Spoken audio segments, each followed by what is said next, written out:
Noida border पर डटे हुए उत्तर प्रदेश के किसान अब एक हफ्ते तक दिल्ली नहीं जाएंगे। नोएडा प्राधिकरण के अफसरों और जिला प्रशासन के अफसरों के साथ हुई बातचीत के बाद ये समझौता हुआ है। हालांकि किसान वहीं दलित प्रेरणा स्थल पर डटे रहेंगे। आपको बता दें, उत्तर प्रदेश के किसान जो आज दिल्ली कूच कर रहे थे, वो अगले एक हफ्ते तक अब दिल्ली की ओर नहीं जाएंगे। ये फैसला किसान नेताओं की ग्रेटर नोएडा और यमुना प्राधिकरण के अधिकारियों के साथ हुई बैठक के बाद लिया गया। इसके बाद नोएडा एक्सप्रेसवे से बैरिकेडिंग हटा दी गई है और आवागमन शुरू हो गया है। आपको बता दें कि आज सुबह किसान दिल्ली कूच करने के लिए नोएडा एक्सप्रेसवे पर आ गए थे और घंटों वहां जाम लगा हुआ था। इस दौरान उन्होंने पुलिस द्वारा लगाई बैरिकेडिंग को तोड़ दिया था और कंटेनरों पर चढ़ गए थे।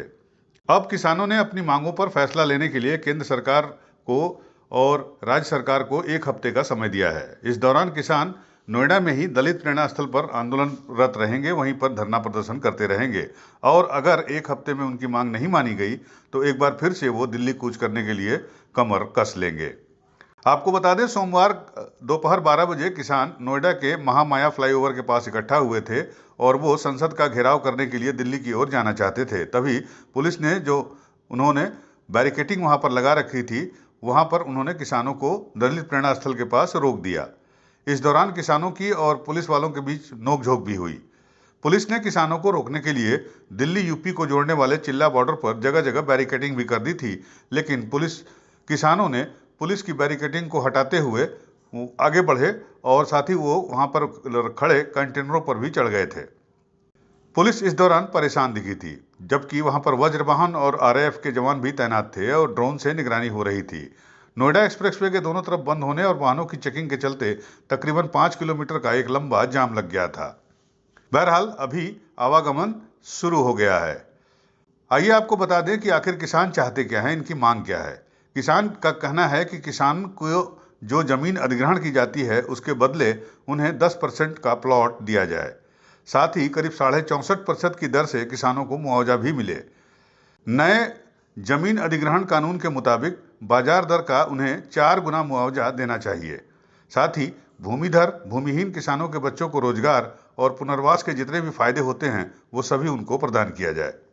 इस मार्च को लेकर किसानों और तीनों प्राधिकरणों के बीच कई घंटे की बातचीत हुई। इस दौरान ग्रेटर नोएडा और यमुना प्राधिकरण के किसानों ने एक हफ्ते का समय मांग लिया और किसानों ने अधिकारियों की भी बात मान ली।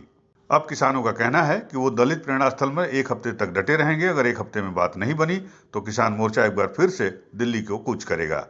अभी फिलहाल एक्सप्रेसवे से बैरिकेडिंग हटा दी गई है और आवाजाही शुरू हो गई है। आपको बता दें कि किसानों के साथ हुई इस बातचीत में यमुना अथॉरिटी के ओएसडी शैलेंद्र सिंह, नोएडा अथॉरिटी के एसईओ महेंद्र प्रसाद और ग्रेटर नोएडा अथॉरिटी के ओएसडी भी मौजूद थे। इसका बैकग्राउंड ये है कि बोर्ड ऑफ रेवेन्यू सर के नेतृत्व में एक कमेटी बनी थी कि जिले में किसान से संबंधित जितनी भी समस्याएं हैं उनका एक बार उस पर विचार कर लिया जाए और उसका क्रियान्वयन करा लिया जाए। तो ऐसे सिचुएशन में जो भी यहाँ लोकल आंदोलन अब तक चल रहे थे उसमें सर के नेतृत्व में कमिश्नर मैम उसकी मेंबर थी और जिलाधिकारी महोदय मेंबर थे। उस कमेटी की जब रिपोर्ट आई उसके कुछ बिंदुओं को लेकर किसानों को असंतोष था, उसी की वो डिमांड कर रहे थे। दोबारा से प्रमुख सचिव सर के नेतृत्व में एक क्रियान्वयन कमेटी बनी है और पुरानी बातों को मानेंगे। आप किसानों का कहना है कि हम एक चीफ सेक्रेटरी सर के साथ इस इशू पे जब तक निर्णय न हो जाए हम वार्ता चाहते हैं, तब तक वो दिल्ली जाने का अपना वो रोक दिए हैं और यहाँ पे वो आंशिक अपना धरना चलाएंगे। यूपी न्यूज़ 9 के लिए नोएडा से शिव त्यागी की रिपोर्ट।